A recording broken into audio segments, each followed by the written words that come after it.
जिले इंतजामिया और NHA हुकाम की बारिशों से मुतासरा मौसलाती राब्ते बहाली सरगर्मियां मुकम्मल कर ली गई हैं।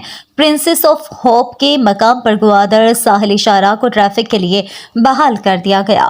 एडमिनिस्ट्रेशन के मुताबिक गुआदर साहिली शाहराह का मौसलाती राब्ता लसपेला के एरिया में बहाल हो चुका है। गुज़िश्ता रात सैलाबी रैली और गैर मामूली बारिशों से गुआदर साहिली शाहराह का मौसलाती राब्ता मुल्क भर से कट गया था। डिस्ट्रिक्ट एडमिनिस्ट्रेशन की वक्त इक़दामात और NHA हुकाम से राब्तों के नतीजे में मुतबादिल रास्ता बहाल किया गया है। किसी भी हंगामी सूरत हाल से निपटने के लिए मुतालिका तमाम महकमे और मशीनरियां अलर्ट रखी गई हैं।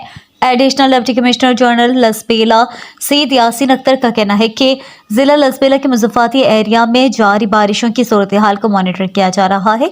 बारिशों के पेश नज़र जिले इंतजामिया लसपेला समेत तमाम महकमों को हाई अलर्ट कर दिया गया है।